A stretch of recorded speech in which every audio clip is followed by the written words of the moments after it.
Ladies and gentlemen, welcome. Today is my distinct pleasure to introduce a man who is recognized... The battle of evolution is only one skirmish in a much larger war. Science simply makes no use of the hypothesis of God. Ask yourself, what has intelligent design given us? Nothing. We cannot accept intelligent design as an alternative scientific theory. They will never accept that we have a better argument. They just pester us and they waste our time. Variety of topics ranging from economics to civil rights to how to ruin your life in 10 easy steps. Today, Ben is speaking on the topic that has become increasingly important to him over recent years. While Ben has always been an ardent supporter of science, lately he has noticed an alarming trend in the scientific establishment that could have dire consequences for every American. Without further ado, please join me in giving a warm welcome for Mr. Ben Stein. Thank you. Thank you very much. Thank you very, very much. Thank you. Thank you very much, everybody. Thank you very much, gangsters. Thank you very, very much. Freedom is the essence of America. We're talking about freedom of speech, freedom of assembly, freedom from fear, freedom of religion. Martin Luther King said, America is essentially a dream, and he said it is a dream of freedom and equality, and freedom is the way to equality. And America simply would not be America without freedom. In every turning point in our history, the decision has always been about freedom. Freedom is what makes this country great. Freedom has allowed us to create, to explore, to overcome every challenge we have faced as a nation. But imagine if these freedoms were taken away. Where would we be? What would we lose? Well, unfortunately, I no longer need to imagine. It's happening. We are losing our freedom in one of the most important sectors of society, science. I have always assumed that scientists were free to ask any question, to pursue any line of inquiry without fear of reprisal. But recently, I've been alarmed to discover that this is not the case. It all began when I met evolutionary biologist Richard Sternberg in Washington, D.C. His life was nearly ruined when he strayed from the party line while serving as editor of a scientific journal affiliated with the prestigious Smithsonian Museum of Natural History. Your office was over there? That's correct. This here is the West Wing. Directly ahead of us is the West Wing of the Natural History Museum. So now you're not there anymore because you're a bad boy. No, I'm not. No, I was exiled. You're a bad boy. You question the powers that be. What was Dr. Sternberg's crime? He dared to publish an article by Dr. Stephen Meyer, one of the leading lights of the intelligent design movement. The paper ignited a firestorm of controversy merely because it suggested intelligent design might be able to explain how life began. As a result, Dr. Sternberg lost his office, his political and religious beliefs were investigated, and he was pressured to resign. The questioning of Darwinism was a bridge too far for many. The mentioning of intelligent design that occurs at the end of the paper was over the top. And I think the intelligent design proponents have raised a number of very important questions. And you wanted to get those questions brought up and discussed. Placed on the table. Placed on the table. People were so upset about it. They were so upset that you could see they had a physical emotional reaction. Wow. They were saying that Stephen C. Meyer is a well-known Christian, that Stephen C. Meyer is an intelligent design proponent, that Stephen C. Meyer is a Republican. It was all couched in terms of religion, politics, and sociology. The way the chair of the department put it is that I was viewed as an intellectual terrorist. Terrorist? Because of giving the topic of intelligent design some modicum of credibility. What happened to Dr. Sternberg was terrible, but surely it was just an isolated case.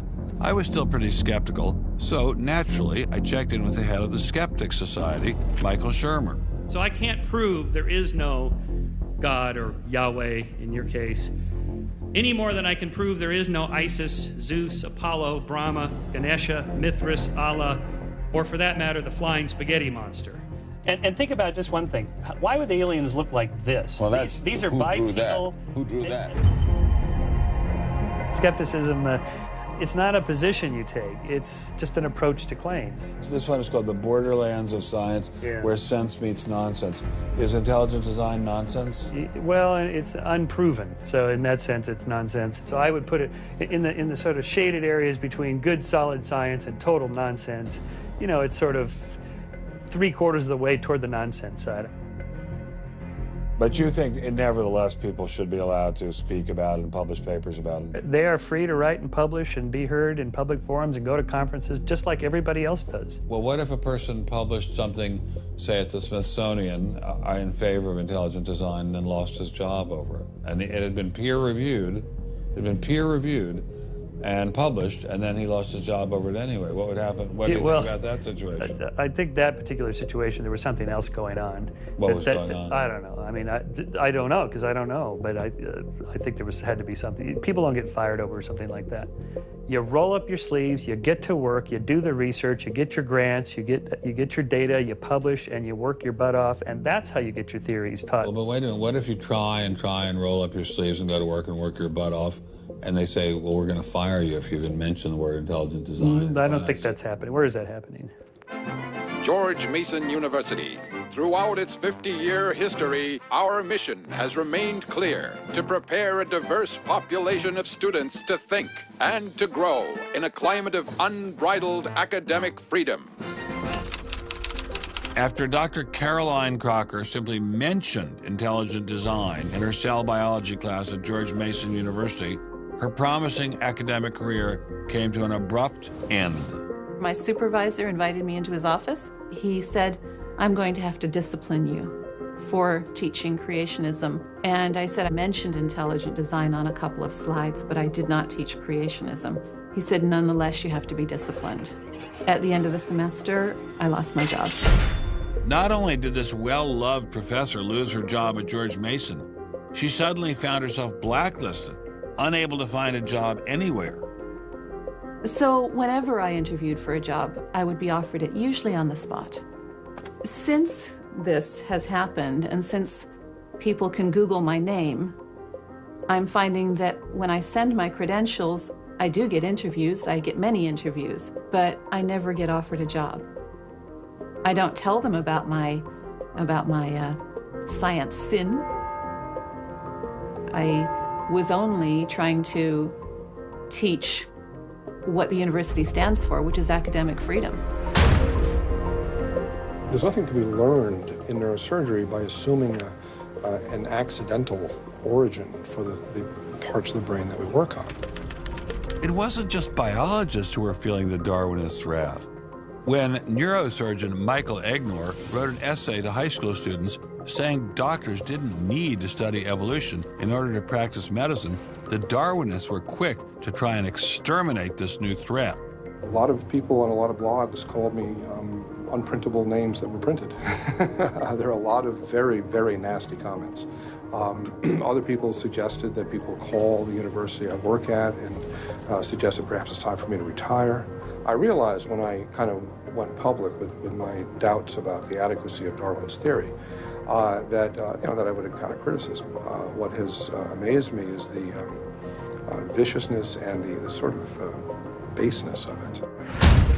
I'm an old guy, I have tenure, I'm academically safe, but the young people and what is happening to them in America right now because of this scientism gulag is really terrible. Apparently, Professor Marks was not as safe as he thought. A few months after this interview, Baylor University shut down his research website and forced him to return grant money once they discovered a link between his work and intelligent design. In order to attract grants, you have to market yourself. So you put up sites and call yourself labs and groups and things like that in order to get visibility.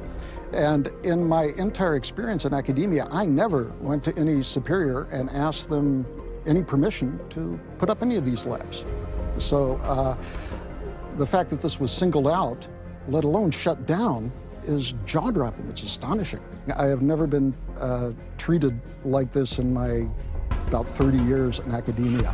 Shut up, you freak! I say shut up! It's a madhouse! If you peel back the onion, I think that there is no doubt that the center of this is my work in what some would call intelligent design. People really get emotional about this. Whenever you say intelligent design in a room of academics, them's fighting words. Creationists.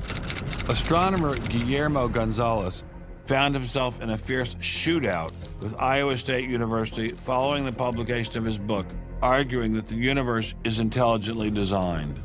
Despite a stellar research record that has led to the discovery of several planets, his application for tenure was denied, putting his career in jeopardy. I worried about my tenure a little bit in 2005 when the petition was being circulated because I viewed that as a strategy of Hector Avalos and his associates to try to poison the atmosphere on campus against me because he knew I wasn't tenured yet and I was very vulnerable. I have little doubt that I would have tenure now if I hadn't done any professional work on intelligent design.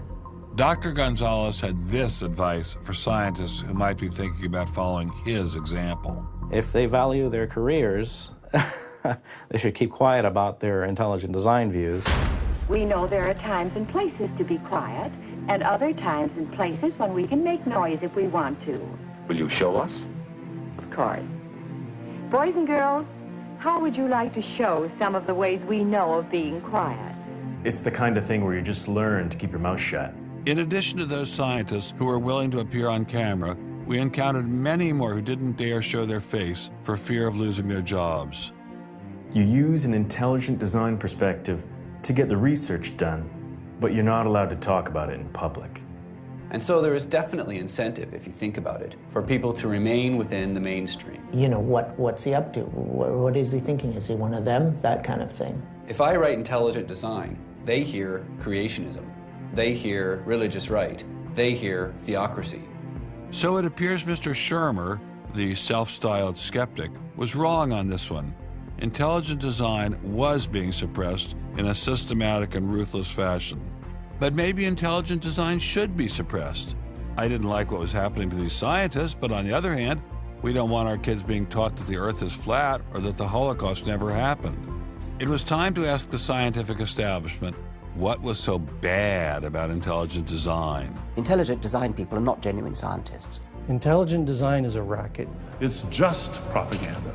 The only intelligent thing about it is to have got people to call it that. It's really very stupid as well. Everybody knows science education in America is appalling. What we don't need at this time is intelligent design in the classrooms. To present intelligent design stunts their educational growth. It stunts their intellectual growth. But what I don't understand is how these animals could have been on Earth millions of years before man. And the Bible says the whole Earth was created in only 6 days. It wasn't just the educational aspects of intelligent design that had scientists concerned. Many suspected the movement masked a much larger agenda. Intelligent design is a set of excuses to squeeze creationism into the classrooms. Get intelligent design in the schools today, and we can have school prayers tomorrow. Any other complaints? Can you imagine anything more boring? The boredom attached to ID is supreme. It is so boring that I can't even bother to think about it much anymore. It's just utterly boring. Love is in the air, everywhere I look around. Love is in the air, every sight and every sound. Love was in the air, all right, but none of it was directed toward intelligent design. There seemed to be a lot to hate about ID, and nearly all of that hatred was focused on one place.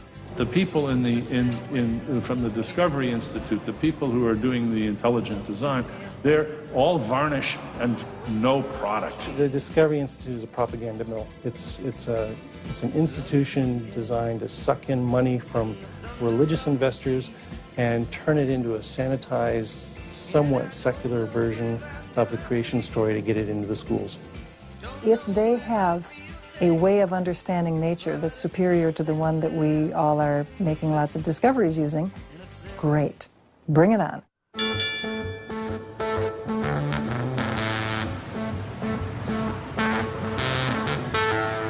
We are really, really lost. I think it's on 3rd. I think it's on 3rd. I think it's down there. I have no idea where this place is.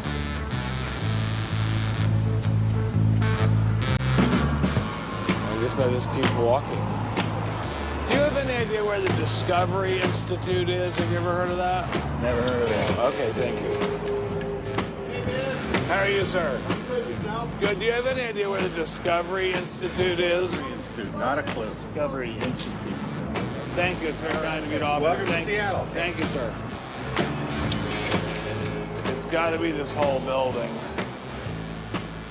Yes, where is the Discovery Institute, please? Discovery Institute on the 8th floor, suite 808.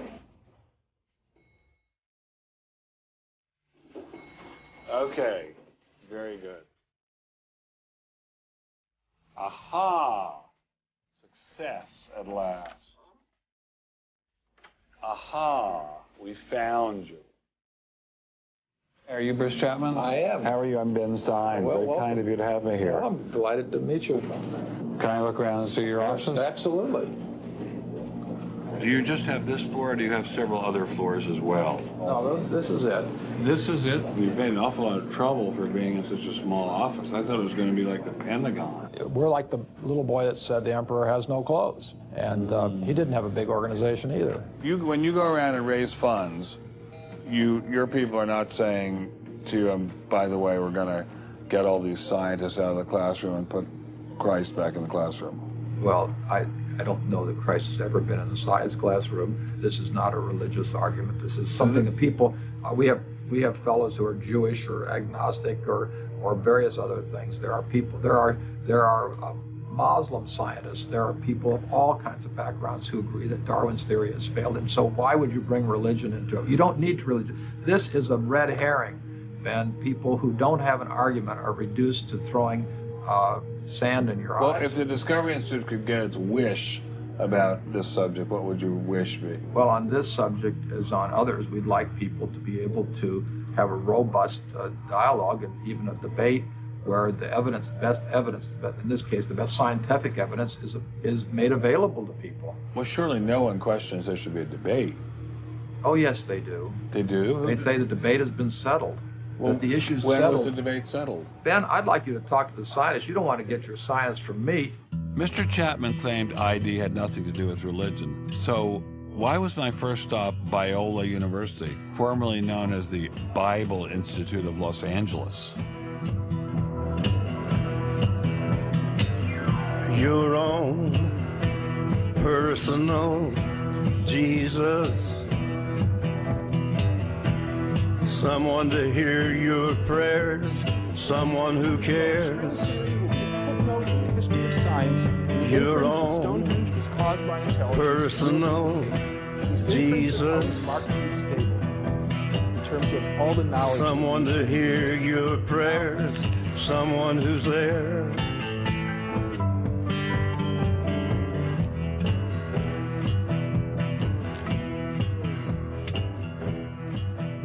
How much money have you ever gotten from Jerry Falwell? $0. How about Pat Robertson? 0. Are you a minister? No. Are you a priest? No. Pastor? No. Youth pastor? Oh, I did teach Sunday school once. Has this all been resolved? I mean, aren't we all Darwinists now? Except for a few cranks like you? Well, it's a funny thing that questions that aren't properly answered don't go away. This question is loaded with all kinds of political baggage, but one-on-one at a scientific meeting after the third or fourth beer, my experience has been that many evolutionary biologists will say, yeah, this theory's got a lot of problems. So you're meaning to tell me that there really is a debate among scientists about whether or not evolution occurred? Well, evolution is a kind of funny word. It depends on how one defines it. If it means simply change over time, even the most rock-ribbed fundamentalist knows that the history of the Earth has changed, that there's been change over time. If you define evolution precisely, though, to mean the common descent of all life on Earth from a single ancestor via undirected mutation and natural selection, that's textbook definition of neo-Darwinism, biologists of the first rank have real questions. But the modern theory of intelligent design is just microwaved creationism. I don't think that's the case. Creationism, properly understood, begins with the Bible and says, how can I fit the Bible into the data of science? Intelligent design doesn't do that. Intelligent design is the study of patterns in nature that are best explained as a result of intelligence. So intelligent designers believe that God is the designer? Not necessarily. Intelligent design is a minimal commitment scientifically to the possibility of detecting intelligent causation. Dr. Nelson didn't sound like a crazy person, but I still suspected ID was nothing but reheated creationism. My next stop didn't seem like it was going to alleviate those fears. I didn't crawl out of the ocean, I didn't come from no monkey. Science tends to forget evolution's just a theory. They present it in the textbooks and on animal TV. Like it's fact, but tell me, were you there 12 million BC? Evolution is from an intelligent design perspective, is perfectly acceptable if the sense is that how did the design get implemented? The issue is there real design there, and are these material mechanisms like natural selection, are these adequate to account for everything we see in biology? And our argument is no, it's not. But Darwin produced all this evidence from his travels and his studies at the Galapagos that evolution explained things. If you look at the history of science, people often have a good idea and then they decide just to run with it. And they say, we're going to apply this everywhere. And so Darwin takes his idea of natural selection and says, I'm going to explain all of life with it. I mean, physics used to be Newtonian physics. Newton was physics. And then we got to look to Einstein, general relativity. It's not, Newton isn't enough. Well, I think likewise what we're finding with Darwin is that he had some valid insights, but it's not the whole picture. Okay, Darwinism may not be the complete picture, but what made these guys think they had the missing pieces? I put this question to Dr. Stephen Meyer, author of the paper that originally got Dr. Sternberg in so much trouble. It's hard to believe that this little town is the headquarters of giant Microsoft, which enabled Mr. Gates to begin fantastically rich. Maybe that's what Steve Meyer's doing. Maybe this is somehow going to make him fantastically rich.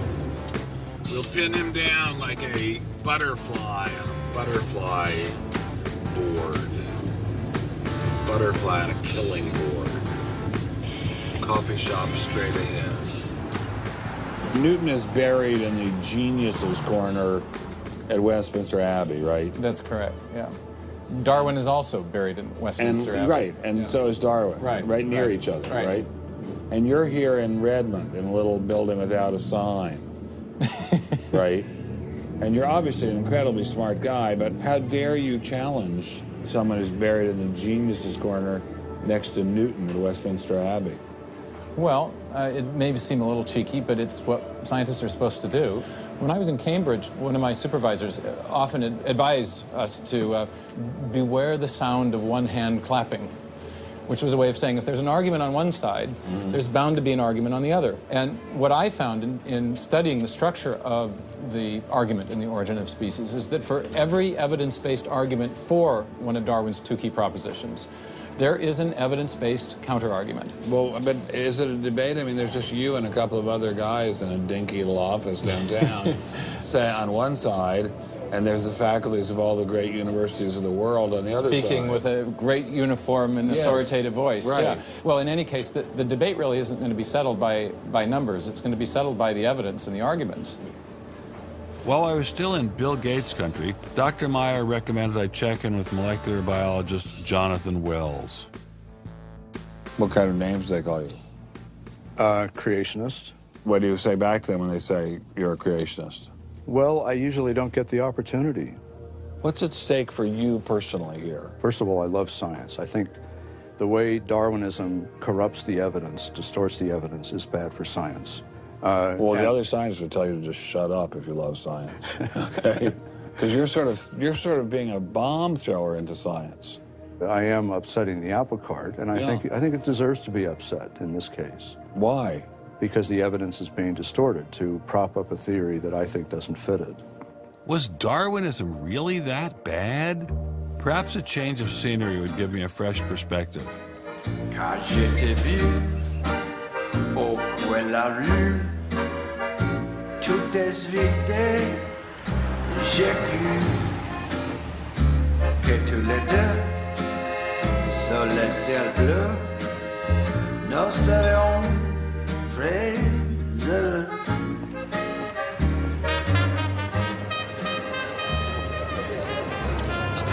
Mr. Berlinski, I assume? How are you, sir? So where are you from originally? I was born in New York. Yes. Spent 31 years in Manhattan. Yes. And I spent a lot of time in California, too. And tell me all the various universities where you studied or taught. No, I was at Princeton, then I had a professorship at Stanford, and then I left Stanford, and I taught at Rutgers. I left Rutgers, and I taught at the City College in New York. I left the City College of New York. I taught at the Baruch College. I taught at San Jose. What did you teach at Baruch College? Anything they wanted. Come on in. Thank you, monsieur. What an old building, wow. It's the oldest in Paris. You're kidding. Merci, monsieur. Ah, je vous en prie, monsieur. Merci. Wow, this is fabulous. Let's put it this way. Before you can ask, is Darwinian theory correct or not, you have to ask the preliminary question, is it clear enough so that it could be correct? That's a very different question. One of my prevailing doctrines about Darwinian theory is, man, that thing is just a mess. It's like looking into a room full of smoke. Nothing in the theory is precisely, clearly, carefully defined or delineated. It lacks all of the rigor one expects from mathematical physics, and mathematical physics lacks all of the rigor one expects from mathematics. So we're talking about a gradual descent down the level of intelligibility until we reach evolutionary biology. We don't even know what a species is, for heaven's sakes. So his theory is smoke, but elegant smoke. There's a certain elegance to it, but you know, I think Einstein had the appropriate remark. He preferred to leave elegance to his tailor. A room full of smoke? That certainly wasn't what I was hearing from prominent Darwinists like Richard Dawkins. Evolution is a fact. It's a fact which is established as securely as essentially any other fact that we have in science. Richard Dawkins is so confident that evolution is a fact and that therefore God doesn't exist, that he has devoted his entire life to spreading the evolution gospel. I'm an atheist with respect to the Judeo-Christian God because there is not a shred of evidence in favor of the Judeo-Christian God. It is completely right to say that since the evidence for evolution is so absolutely, totally overwhelming, nobody who looks at it could possibly doubt that if they were sane and not stupid. So the only remaining possibility is that they're ignorant, and most people who don't believe in evolution are indeed ignorant. But the people I spoke with weren't ignorant. They were highly credentialed scientists. So there had to be something else going on here. So you think the whole theory of evolution is false, or just certain parts of it? Well, again, evolution is a slippery word. I would say minor changes within species happen. But Darwin didn't write a book called How Existing Species Change Over Time. He wrote a book called The Origin of Species. He purported to show how this same process leads to new species, in fact, every species. And the evidence for that grand claim is, in my opinion, almost totally lacking. How does Darwin or Darwinism say life began? Well, he didn't know, and in fact, nobody knows. So Darwinism, strictly defined, starts after the origin of life and deals only with living things. Well, how can there be a theory about life without a theory about how life began?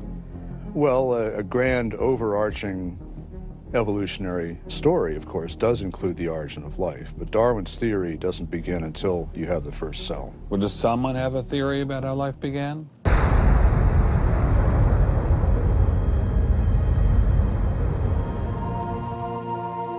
This is the story of a small planet in space called Earth. For a typical Darwinian explanation of how life originated, Dr. Wells directed me toward this documentary. The chemical elements essential for life, hydrogen, oxygen, carbon, and nitrogen, were now in place. What was needed was a way of combining them. Perhaps the energy came from lightning. Whatever it was. Excuse me?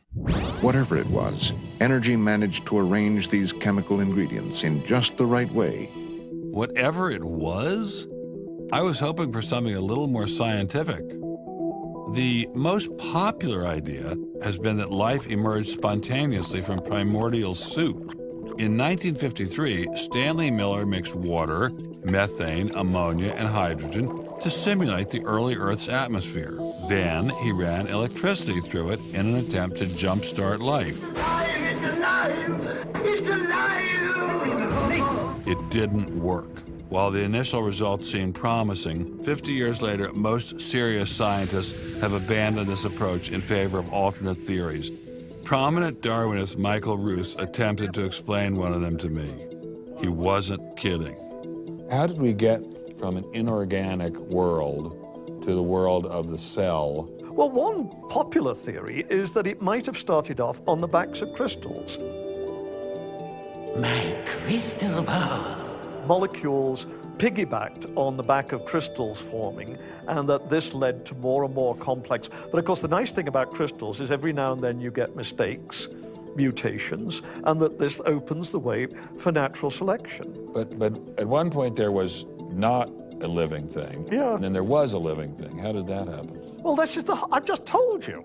And I don't see any reason why you shouldn't go from very simple to more and more complex to more and more complex.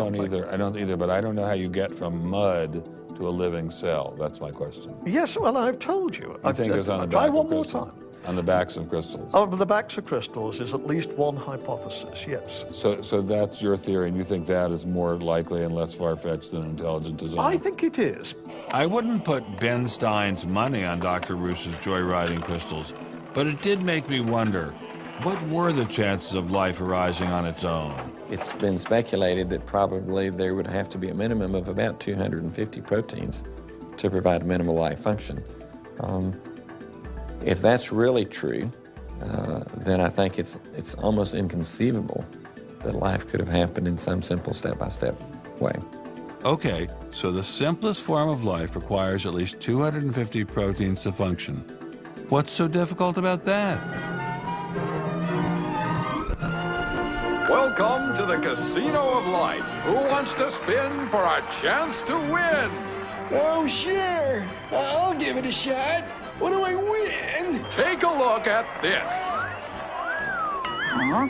How about the world's first single-cell organism? This perfectly aligned string of proteins could be yours. Now, take a spin.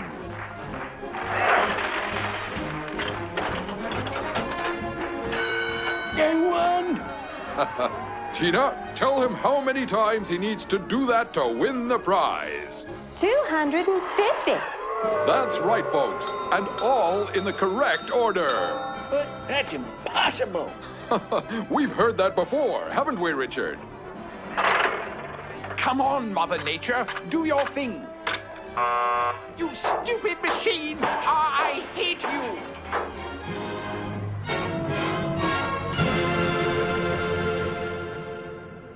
We're talking about something that's staggeringly improbable, roughly 1 in a trillion. Let all of life choose a million, a trillion. The number is essentially zero. Something has to skew nature to choose the ones that work. So, in the game of life, it looks as if the house always wins. Luckily, some serious scientific minds have figured out a way to beat the odds. Directed panspermia. When faced with the overwhelming problem of the origin of life, Nobel Prize winner Francis Crick proposed this theory, that life was seeded on Earth, which basically means aliens did it. Crystals? Aliens? I thought we were talking about science, not science fiction. We don't know what caused life to arise. Did it arise by a purely undirected process? Or did it arise by some kind of intelligent guidance or design? And the rules of science are being applied to actually foreclose one of the two possible answers to that very fundamental and basic and important question. So the rules of science say we will consider any possibility except one that is guided. Exactly. No matter how life began, on the backs of crystals or in the test tube of some intelligent designer, everyone agrees it started with a single cell. But what is a cell? Let me ask you a question. Yeah. Darwin wrote The Origin of Species in 1859, published it in 1859. He had an idea of the cell as being quite simple, correct? Yeah, everybody did. Okay. If he thought of the cell as being a Buick, what is the cell now in terms of its complexity by comparison? A galaxy. If Darwin thought a cell was, say, a mud hut, what do we now know that a cell is? More complicated than a Saturn V. So what is in a cell as far as we know now? A world that Darwin never could have imagined. I needed someone who could give me a glimpse into this world. So we went to molecular biologist Doug Axe. Think of a cell as being a nanofactory, a factory where on a very small scale, digital instructions are being used to make the components of the factory. Here we have the famous DNA double helix. You can see the two helical strands that are intertwined and wind around each other on the outside of the molecule. This is the material that stores all of our genetic information.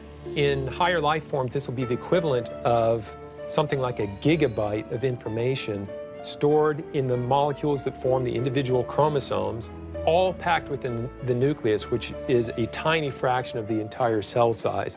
So what does DNA do? Well, the information in DNA ends up providing the information for sequencing the amino acids to make proteins.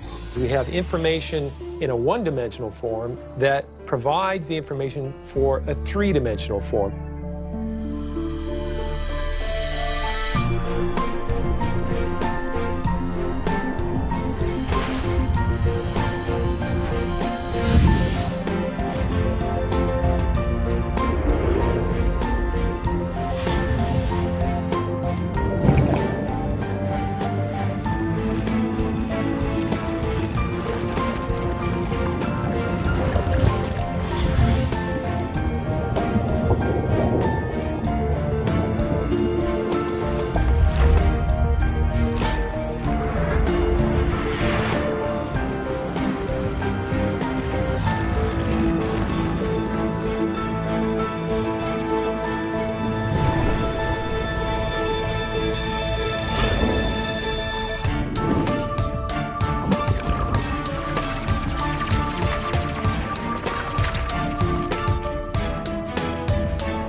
I'm finally just beginning to grasp the complexity of the cell.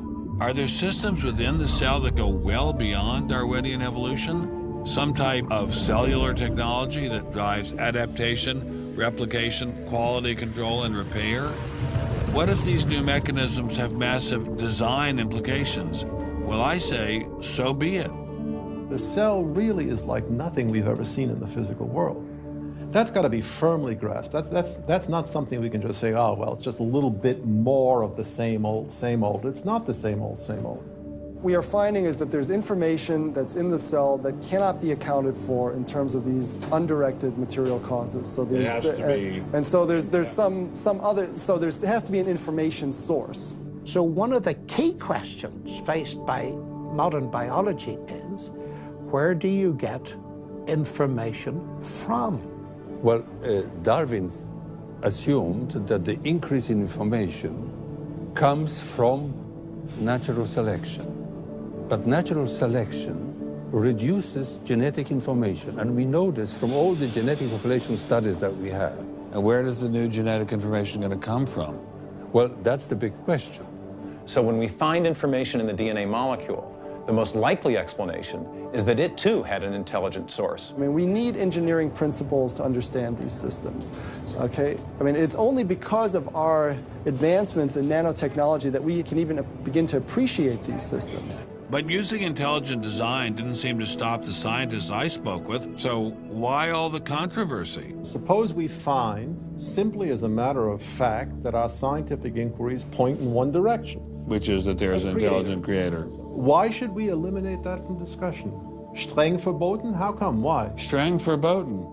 Very good. What does streng verboten mean? Strongly forbidden. Strongly forbidden. You've got two possible hypotheses.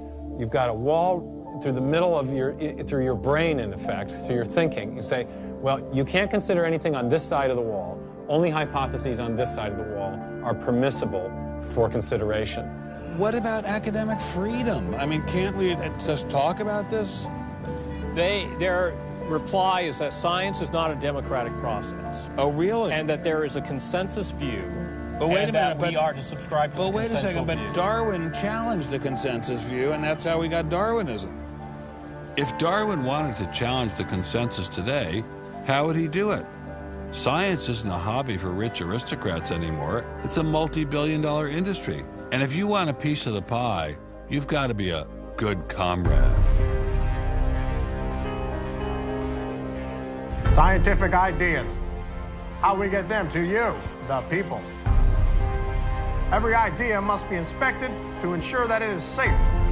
All theories must pass through a series of checkpoints. First, the Academy.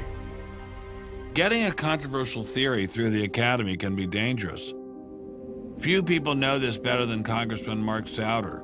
He uncovered a targeted campaign led by individuals within the Smithsonian and the National Center for Science Education to destroy Dr. Sternberg's credibility. If you want peer reviews, if you want to be published, if you want to go to respected institutions, the core view does not tolerate dissent. There's kind of a, this is the way it is, and anybody who's a dissenter should be squashed. Are you gonna be on my side if I let you up? Sure, Chick, sure. I'm on your side. Just let me up. I'll do anything you say.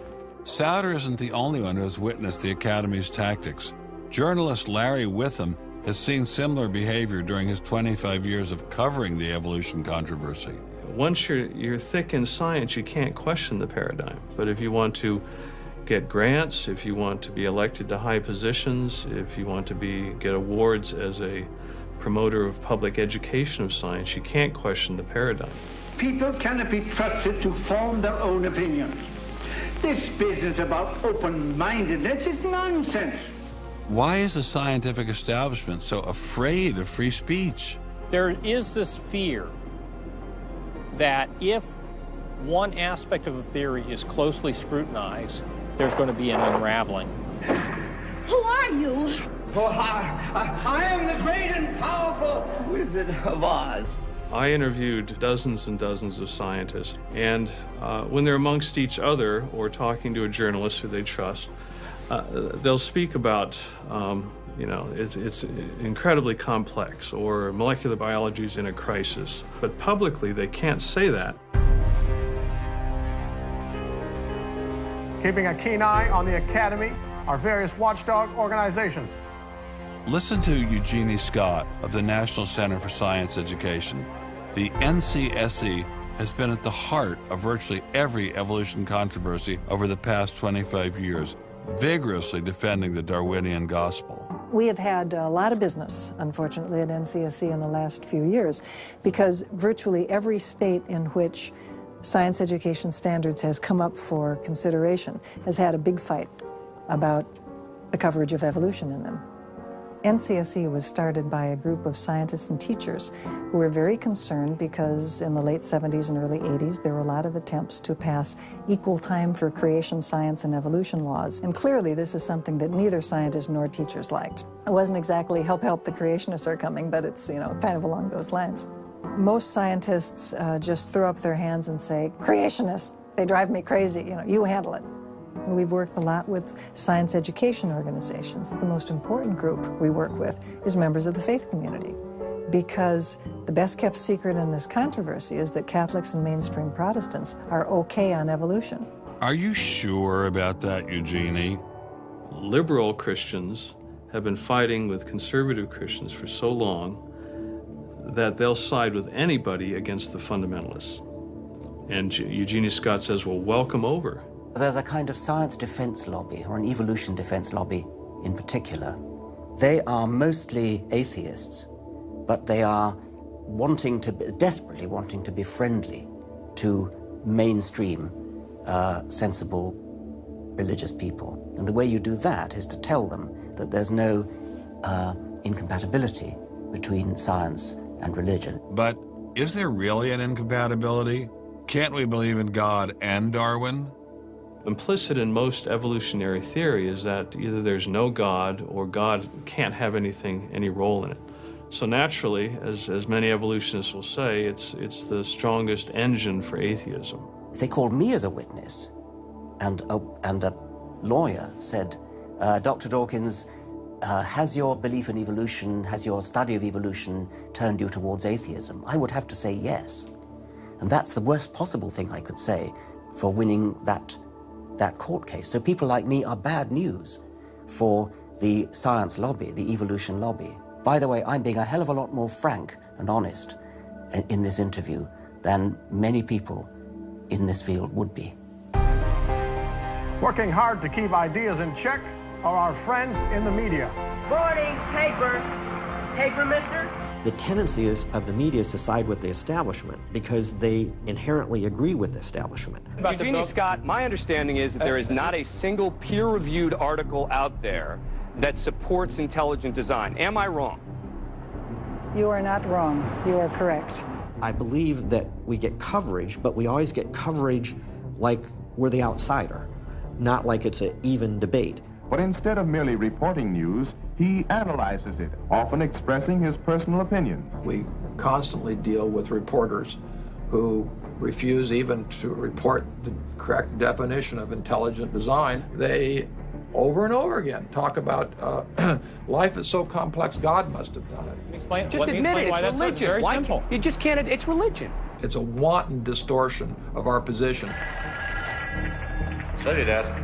I've got a hot story here. You can look at Associated Press stories, and the same sentence will appear in those stories for 10 years. Intelligent design says that life is too complex. It's called a boilerplate. And the reporter never reports anymore or gets any new ways to say it, so the public understanding never advances. But what happens if a reporter decides to take a more balanced approach to intelligent design? There might be remarkable pressure on that reporter not to side against the evolutionists. I thought I told you to kill that story. Few reporters have learned this better than author and journalist Pamela Winnick. When she refused to take sides in an article she wrote about intelligent design, the Darwinists found a new favorite target. Number one, I wasn't Christian, I was Jewish. Number two, I wasn't religious. Number three, I was not taking a position in favor of creationism. I was writing about intelligent design, and it didn't matter. After I wrote that one piece, everything I wrote on the subject was scrutinized. There were hate letters coming into the newspaper. If you give any credence to it whatsoever, which means just writing about it, you are just finished as a journalist. Other journalists we spoke with told similar stories, but didn't dare appear on camera. And now, the presses are ready to roll. When all other checkpoints fail, there is always the courts.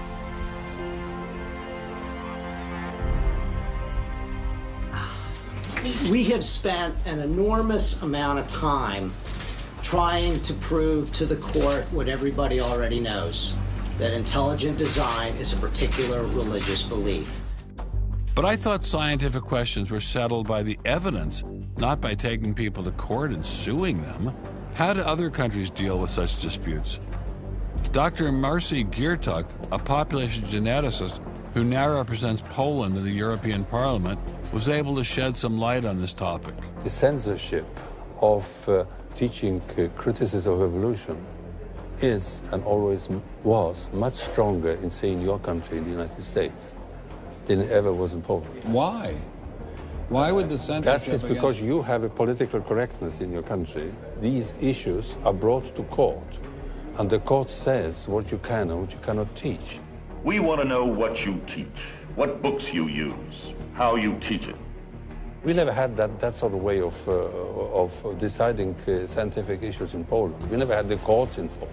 So you are saying that as far as the teaching of science is concerned, Poland is freer academically than the United States? I think in this particular issue of evolution, I think this is true.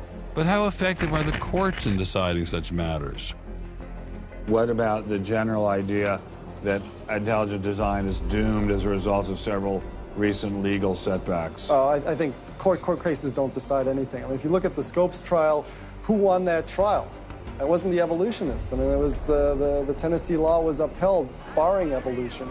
And yet, in the popular imagination, Scopes is the hero. Inherit the Wind, that movie, which is really bogus history based on the Scopes trial, has carried the day. These issues go much deeper than any decision by a judge. The evolution debate does seem to run much deeper than the courts, much deeper even than science. To generate this level of hostility, ID must threaten something at the very core of the Darwinian establishment. The entire globe is today the site of a momentous conflict. It is the challenge of ideas.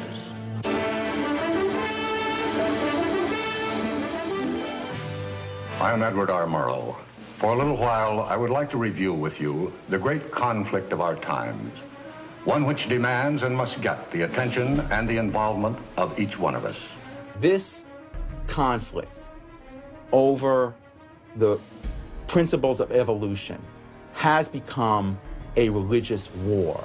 It really is no longer about scientific investigation. It is total competition with an antagonist who is putting into it everything within his capability. The situation has reached a point where many of evolution's top apologists have switched from defending Darwinism to attacking religion in what they see as a bid to stamp out intelligent design at the source. Richard Dawkins is the best example of this. His recent book, The God Delusion, has sold over 1 million copies worldwide. The God Delusion is my long-expected, long-worked-on, full-frontal attack on religion. To me, science is about trying to explain existence, and religion is about trying to explain existence. It's just that religion gets the wrong answer. But is Dawkins correct? Are science and religion really at war? For an appraisal of this continuing and protracted conflict, we can go to a reporter who has watched the growing conflict with the perception of a trained military observer. Oxford professor Alistair McGrath, author of The Dawkins Delusion, seemed like the ideal person to answer my question. Richard Dawkins has a charming and very, I think, interesting view of the relationship between science and religion. They're at war with each other, and in the end, one's got to win, and it's going to be science. It's a very naive view. It's based on a complete historical misrepresentation of the way science and religion have interacted. Dawkins seems to think that a scientific description is an anti-religious argument. Describing how something happens scientifically somehow explains it away. It doesn't. But the questions of purpose, intentionality, the question why, still remain there on the table. And I think it was just a catastrophic mistake to have someone like Dawkins address himself to profound issues of theology, the existence of God, the nature of life. He hasn't committed himself to disciplined study in any relevant area of inquiry. He's a crummy philosopher. He doesn't have the rudimentary skills to meticulously assess his own arguments. Genius guy, though. Very smart guy. A little bit of a reptile, but a very smart guy. The opposing point of view in this conflict rests on a fundamentally different vision of man. If you have two distinguished scientists, and in fact you can range many more on each side, as you know, saying exactly opposite things, that's telling me that the conflict is not between science and belief in God. Otherwise, you'd expect all scientists to be atheists. But it's a worldview conflict. It's between scientists who have different worldviews. You've got two competing explanations of the evidence. One says design, one says undirected processes. Both of them have larger philosophical or religious or anti-religious implications. So you can't say that one of those two theories is scientific and the other is unscientific simply because they have implications. Both have implications. People who tell you, for example, that science tells you all you need to know about the world, or that science tells you that religion is all wrong, or science tells you there is no God, those people aren't telling you scientific things. They are saying metaphysical things, and they have to defend their positions for metaphysical reasons.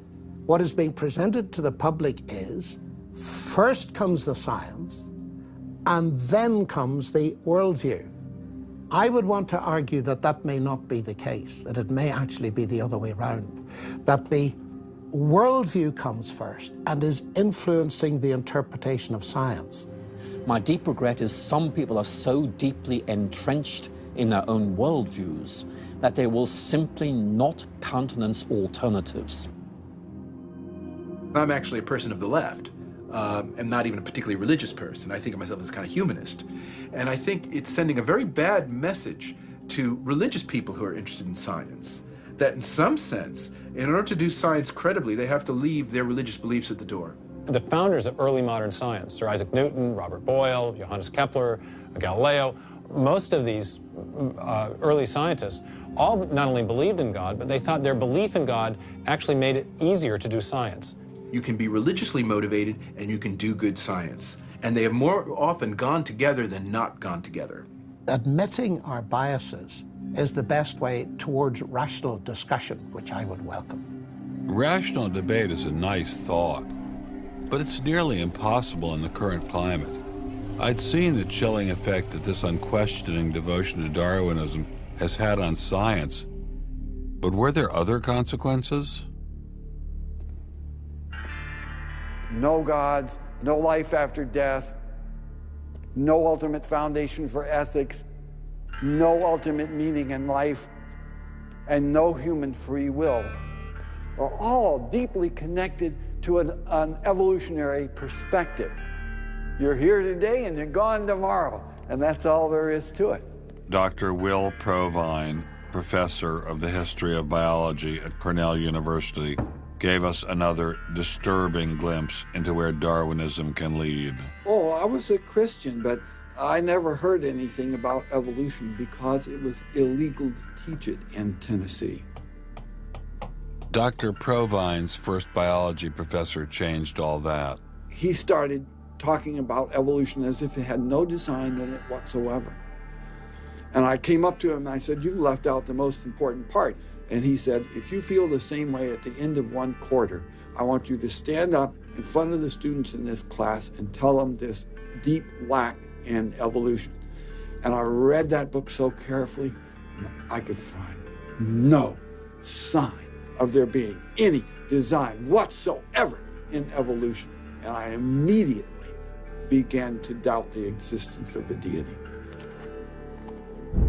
But it starts by giving up an active deity, then it gives up the hope that there's any life after death. When you give those two up, the rest of it follows fairly easily.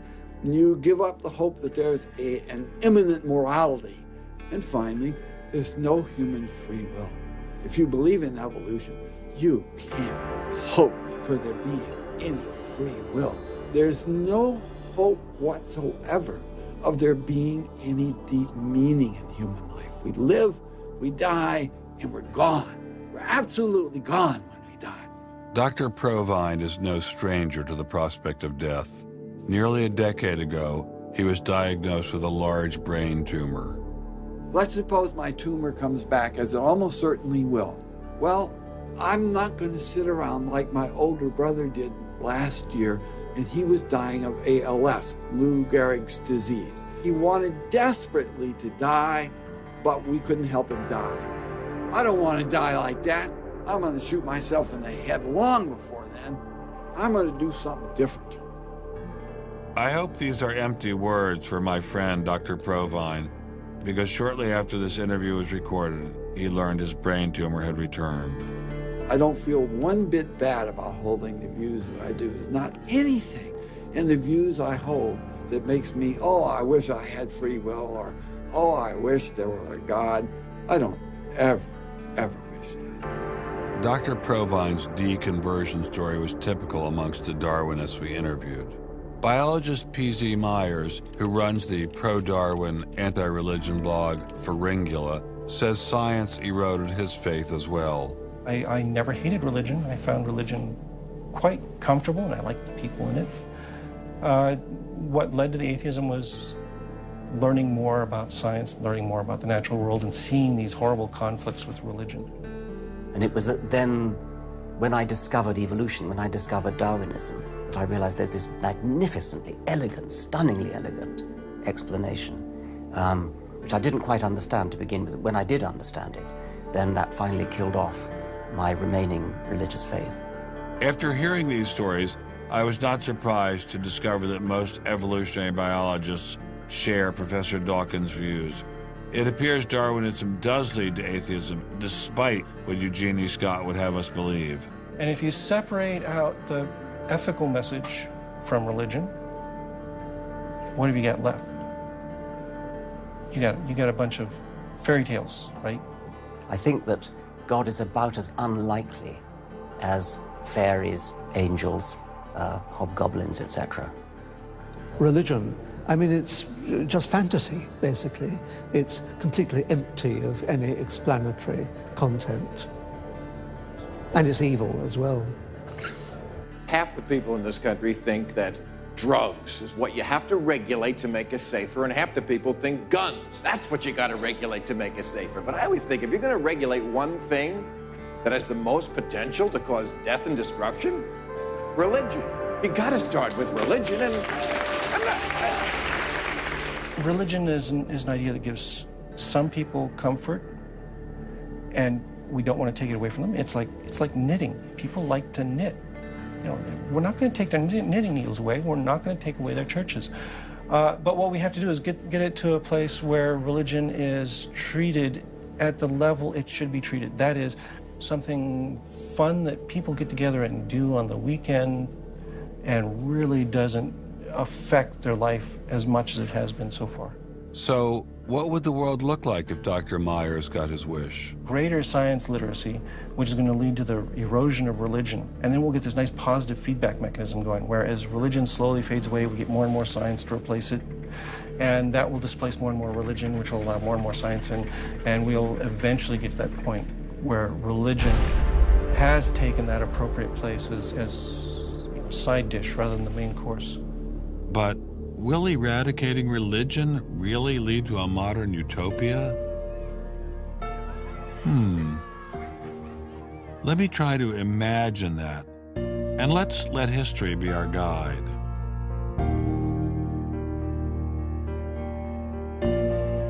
In part, I think Matthew Arnold put his hands on it when he spoke about the withdrawal of faith. There is a connection between a society that has at least a minimal commitment to certain kinds of transcendental values and what human beings permit themselves to do one to the other. That got me thinking, what other societies have used Darwinism to trump all other authorities, including religion? As a Jew, my mind leapt to one regime in particular. The connection between Hitler and Darwin is, of course, historically a difficult connection because they were separated by a good many years. One was English, one was German. Nonetheless, if you open Mein Kampf and read it, especially if you can read it in German, the correspondence between Darwinian ideas and Nazi ideas just leaps from the page. Of course, you have to add every historical caution. Not everyone who read Darwin became a Nazi. Obviously not. No one is making that case.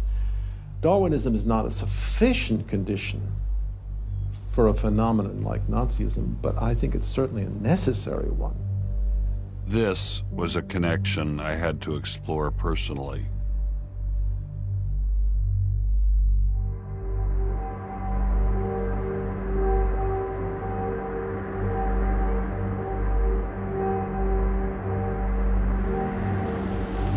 American officers arrive at a Nazi institution seized by First Army troops. Under the guise of an insane asylum, this has been the headquarters for the systematic murder.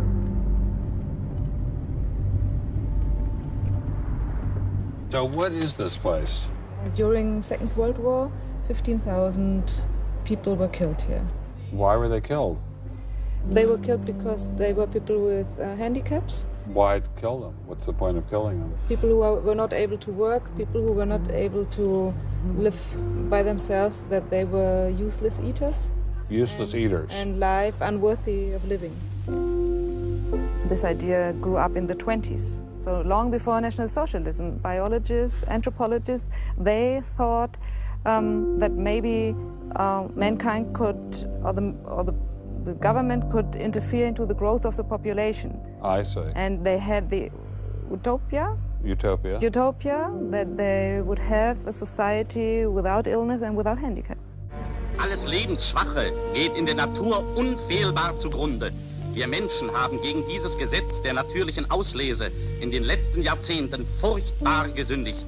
Wir haben unwertes Leben nicht nur erhalten, wir haben ihm auch Vermehrung gewährt. Die Nachkommen dieser Kranken sahen so aus, die tiefer stehen als jedes Tier. So this was a Darwinian concept? Yes. And also a Malthusian concept, very much Malthusian. Malthusian? Thomas Malthus, who said that there was a shortage of resources, English philosopher, so there was a shortage. Yes, but the Nazis, they relied on Darwin. They relied on Darwin? Yes, Darwin and German scientists. Patients were led down this hallway to Nazi doctors who decided who would live and who would die. They were accompanied by 15 nurses. Nurses, yes. Nurses, male and female nurses. So nurses were helping lead them to their doom. Yes.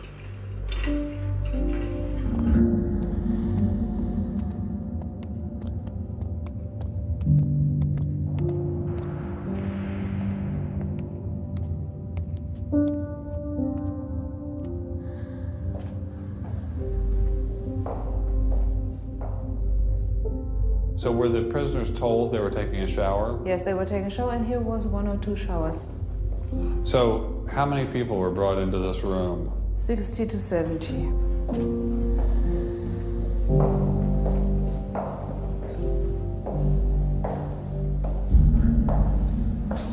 So what is this?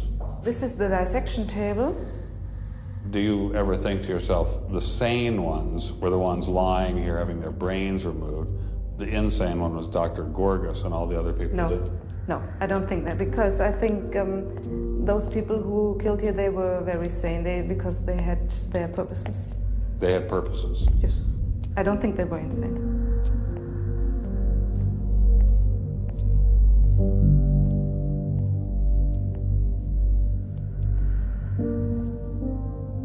They had 2 crematory ovens. I see. And they killed about 70 people. A day? So a day, so they had... That's barely enough time. And they only killed from Monday to Friday. So...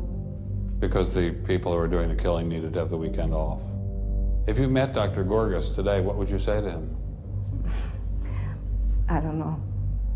I don't think that it's my role to tell him something. It's difficult to describe how it felt to walk through such a haunting place. to know that these cold stone and tile walls were the last things the victims of Hadamar ever saw. I wanted to explore this connection further, so I met with the author of From Darwin to Hitler, Dr. Richard Weikart. Hitler and many of the physicians that carried out this program were very fanatical Darwinists, and particularly they wanted to apply Darwinism to society. Was wir uns unter der deutschen Jugend der Zukunft wünschen, ist etwas anderes, als was die Vergangenheit sich gewünscht hat. Wir müssen einen neuen Menschen, auf das unser Volk nicht an den typischen Degenerationserscheinungen dieser neuen Zeit zugrunde geht. Many of these people in the 19-teens, 1920s who were putting forward some of these ideas about racism were considered the leading scientists. These were Darwinists who were taken seriously by fellow academics. It's not to say that all academics believed it. These leading academics, were there any of them who were Americans? There were plenty of Americans who were saying similar kinds of things. Not only were Americans saying such things, they were pioneers in this fledgling science known as eugenics. They thought they could help evolution along by sterilizing the so-called feeble-minded and prohibiting them from getting married. Physicians who are aware of the history of 20th century American medicine harbor some bad feelings towards Darwinists because of eugenics. And the eugenics, which was an attempt to breed human beings, it was the darkest chapter of American medicine ever. There were 50,000 people involuntarily sterilized because they were deemed unfit to breed, basically. Eugenics isn't just history. The spirit of the movement lives on today. Margaret Sanger was the head of Planned Parenthood. She was very fanatical in her promotion of eugenics. In fact, Planned Parenthood was all about birth control for the impoverished and lower classes to try to help improve the species.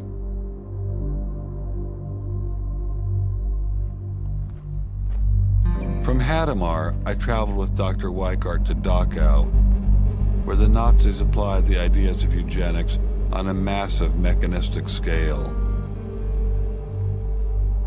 When it was a fully functioning concentration camp, and what was the purpose of it? I mean, part of it was to repress political enemies. What was the rest of the purpose? Well, beyond the repression of the political enemies, which was its purpose at the very beginning, then later on it transformed into repressing racial enemies. And sometimes those categories overlapped because sometimes they thought that these people were political enemies because they were inferior biologically. The war itself was part of the Darwinian struggle for existence for Hitler. And he saw the extermination of the Jews as one of those fronts to this warfare going on as this Darwinian struggle for existence. Would you say that Hitler was insane? No, I wouldn't say he was insane. I think he had imbibed some very, very wrong ideas. And in fact, I think he took the logic of them in certain ways that brought him to take very radical solutions for them. Would you say he was evil? Oh, I'd definitely say he was evil. Is there such a thing as evil? Oh, I think there is. And is there such a thing as good? Oh, definitely.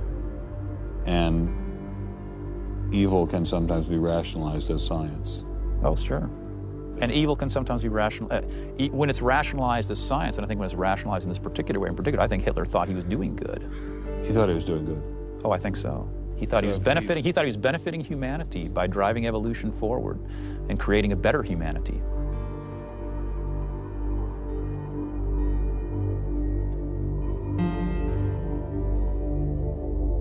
Before leaving Dachau, I stopped by the memorial commemorating the thousands of Jews who were killed there in excruciating conditions.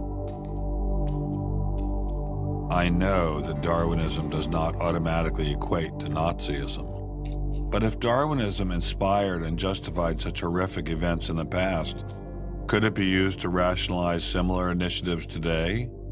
There's a good German expression, so fängt es immer an. I mean, it always begins in the same way.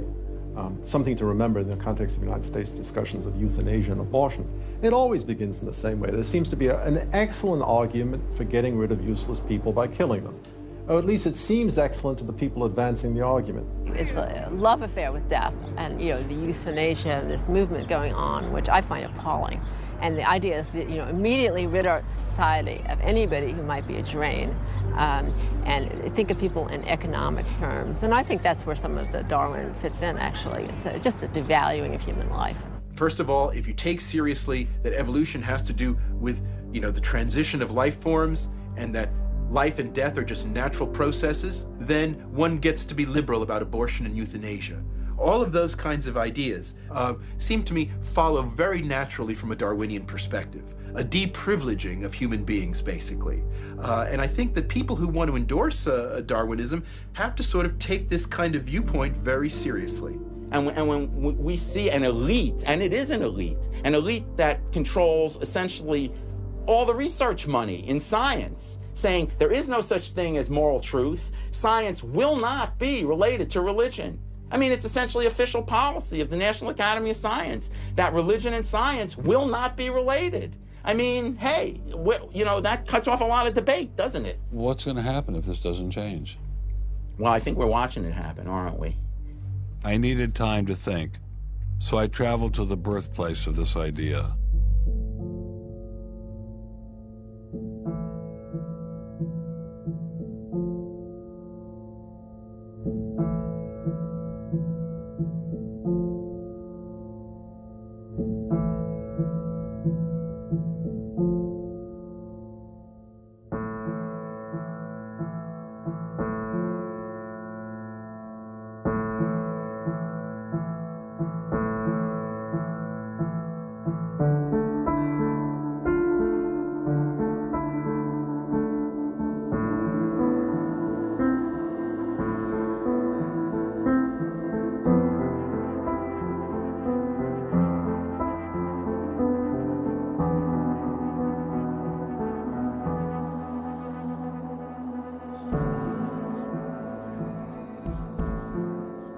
With savages, the weak in body or mind are soon eliminated.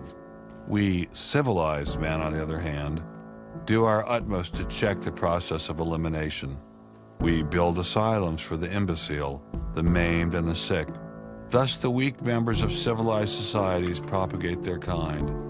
No one who has attended to the breeding of domestic animals will doubt that this must be highly injurious to the race of man.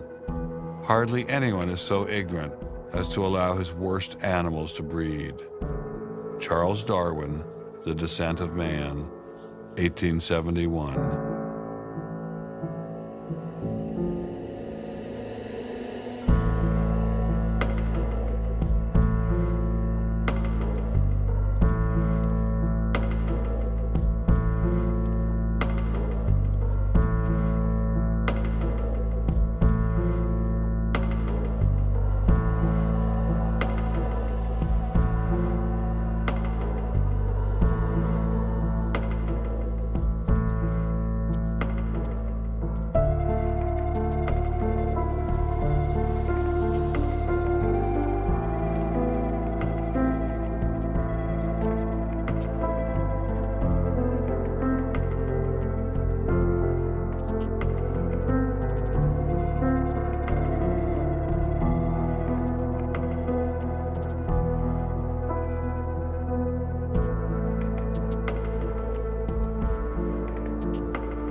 Throughout the Cold War in Germany, there was this wall erected to keep ideas out. It was erected by people who held an ideology, that were afraid of a competition from other ideas that would come into their society. And what we're seeing happening in science today is very much like that. But I think that's just a strategy for protecting a failing ideology from competition.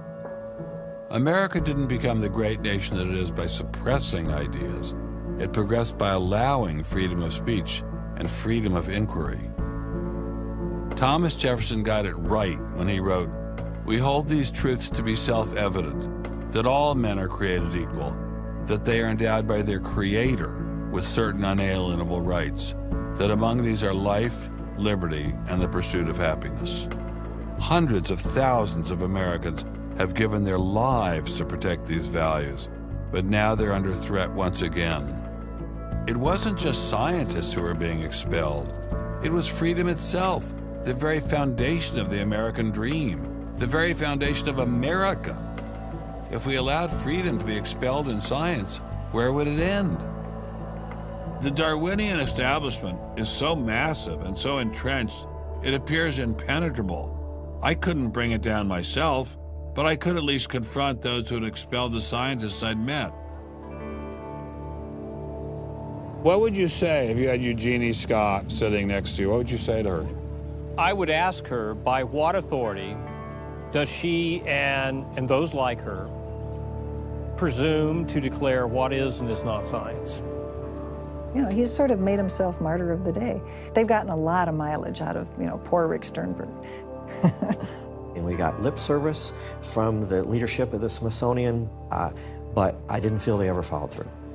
We went into the Smithsonian looking for answers, but we ran into the same stone wall as Congressman Souter. We're not authorized to do this, so it's a stop.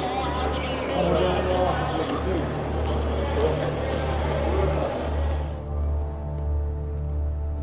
He said, nonetheless, you have to be disciplined, and I lost my job. We did get an interview with a spokesman from George Mason, but it was impossible to knock him off his script. Her contract was not renewed. It was simply not renewing her contract, which she's satisfied. Her contract was not renewed, had nothing to do with the controversy of that topic of intelligent design. I have never been treated like this in my about 30 years in academia. We received a similar reception at Baylor University. They refused to admit that what had happened to Dr. Marks had anything to do with ID. Certainly the conversations I've had, this has not, the intelligent design situation has not been the thrust of the conversation. I mean, it's a procedural issue, and that's the way we dealt with it. Funny, that's not how Dean Kelly put things in his original email to Dr. Marks.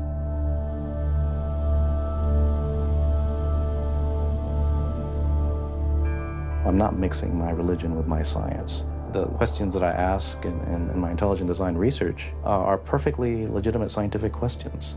At least the top guns at Iowa State were willing to own up to their actions. What we wanted to stop is the use of the name of ISU to validate intelligent design algorithms, and we did succeed. I really think a lot of Guillermo. He's a great guy. So, I mean, that's why I'm kind of disappointed, all right, that he should have just left this alone.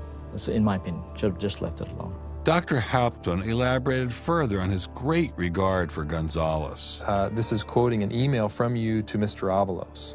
You say, "Sometimes it is just best to ignore idiots," in reference to Guillermo.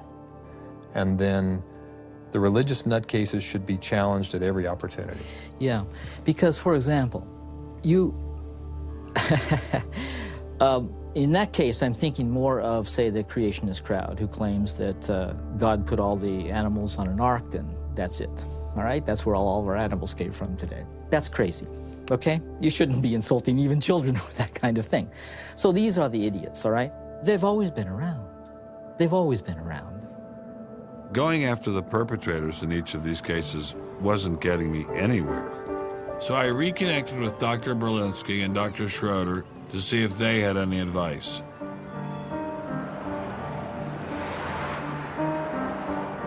There's a boundary to what science will accept right now. I think the parallel is exactly this wall coming down. Ask any Berliner on the from the east side what it meant to have the wall come down. If it is possible to make a break in the wall that will allow academia to ask these fundamental questions that exist and allow them in the science classrooms as well. It'd be nice to see the scientific establishment lose some of its prestige and power. It'd be nice to see other questions being opened up. Above all, it'd be nice to have a real spirit of self-criticism penetrating the sciences. What can I do to bring down the wall? Is there anything I can do? Make it apparent to the world that a wall exists. There are vast numbers of persons who talk about academic freedom. And there is academic freedom as long as you're on the correct side of the wall. But if you're on the wrong side of the wall, as we mentioned a few moments ago, you lose tenure, and that's a given. I took Dr. Schroeder's words to heart. Obviously, I couldn't take down the wall myself, but I could confront one of its modern architects.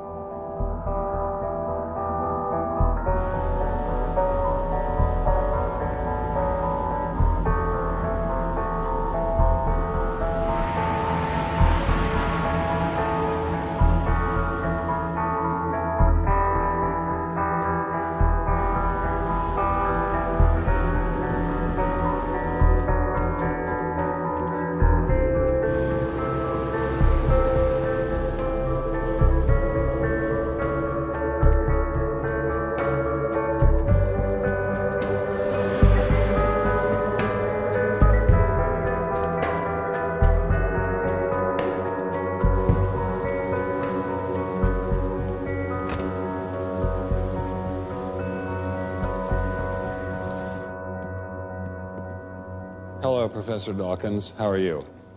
I'm Ben Stein. I'm so sorry to keep you waiting. How are you? Fine, thank you. You have written that God is a psychotic delinquent invented by mad, deluded people. No, I didn't say quite that. I said something rather better than that. Oh, well, please tell us what you said. Please tell us what you said. Well, I would have to read it from the book. No, please. The God of the Old Testament is arguably the most unpleasant character in all fiction. Jealous and proud of it, a petty, unjust, unforgiving control freak, a vindictive, bloodthirsty ethnic cleanser, a misogynistic, homophobic, racist, infanticidal, genocidal, filicidal, pestilential, megalomaniacal, sadomasochistic, capriciously malevolent bully. So that's what you think of God? Yeah. How about if people believed in a God of infinite lovingness and kindness and forgiveness and generosity, sort of like the modern day God? Why spoil it for them? Why not just let them have their fun and enjoy it? I mean, I don't want to spoil anything for anybody. I write a book, people can read it if they want to. I believe that it is a liberating thing to free yourself from primitive superstition. So religion's a primitive superstition? Oh, I think it is, yes. So you believe it's liberating to tell people that there is no God? I think a lot of people, when they give up God, feel a great sense of release and freedom. Why do you think that? I mean, what's your dad? What's your scientist? What's your dad? I think, well, I've had a lot of letters saying that, and I've... There are 8 billion people in the world, Dr. Dawkins. How many letters have you had? No, I haven't done that. That's quite true.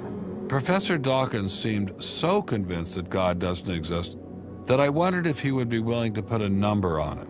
Well, it's hard to put a figure on it, but I mean, I put it as something like, 99% against or something. Well, how do you know it's 99% against, say, and not 97%? No, I did. You asked me to put a figure on it, and I'm not comfortable putting a figure on it.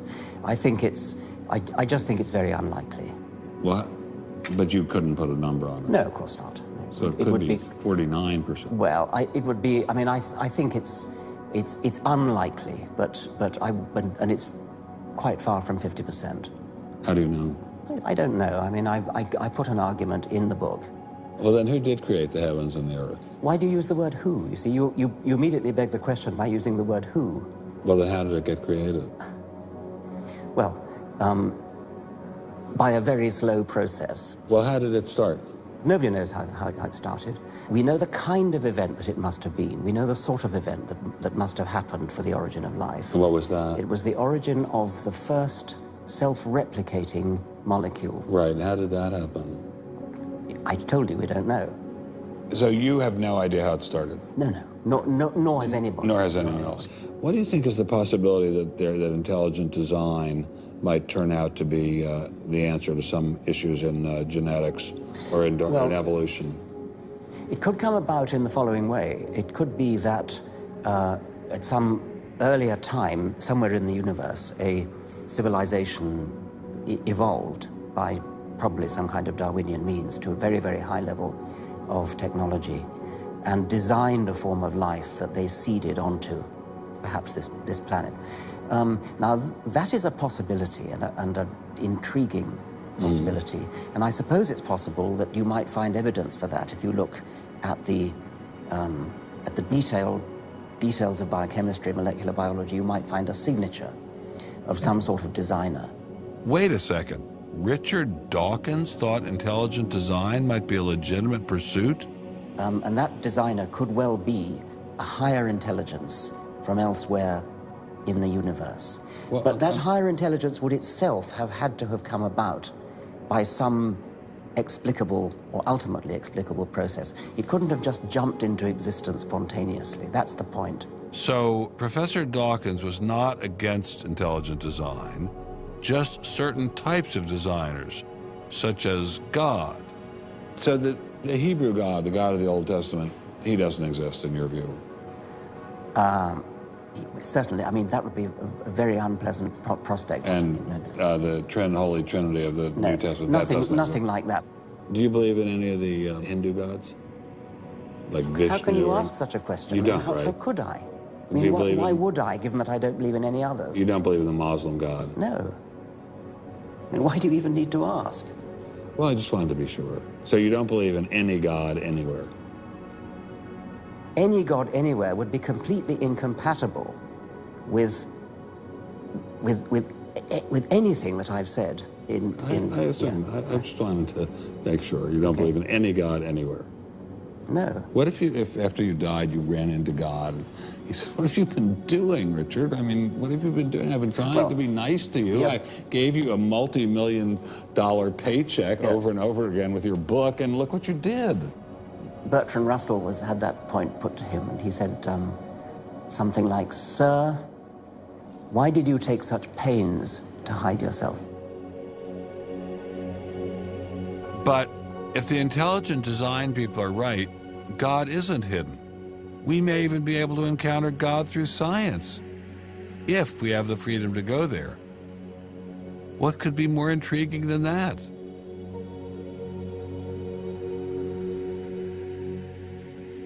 We take freedom for granted here in the United States. Freedom is what this country is all about. And a huge part of freedom is freedom of inquiry. But now, I'm sorry to say, freedom of inquiry in science is being suppressed. Behind me stands a wall that encircles the free sectors of this city, part of a vast system of barriers. There are people out there who want to keep science in a little box where it can't possibly touch a higher power, cannot possibly touch God. Those barriers cut across Germany in a gash of barbed wire, concrete, dog runs, and guard towers. If you believe in God, and you believe that there is an intrinsic order in the universe, and you believe that it's the role of science to try to pursue and understand better that order, you will be ostracized. I'm frightened by this, but I'm not going to let it stop me from investigating and from speaking. The wall cannot withstand freedom. What I'm asking for is the freedom to follow the evidence wherever it leads. My hope is that there'll be enough independent thinking scientists who don't like to be told what to think. People on both sides of the argument being prepared to talk and listen. And above all, a willingness to keep these dialogues open. It might allow a lot of very good scientists to be scientists who aren't being allowed to be scientists right now. I don't care what they end up as being. I don't care if they end up being religious, a young earth creationist. If they have thought their way through the issues and get there, I'm all for them. And why do I think we're going to win in this struggle? Because truth crushed to earth will rise again. To find out what's true has a value all of its own. If it has additional good consequences, so be it. because no lie can live forever. I believe that science gives us one perspective on the world, and our religious insight gives us another perspective on the world. And by putting the two together, we will see more deeply and more truly. And if we will stand up for freedom, freedom is the victor. And if we all do that, we will overcome.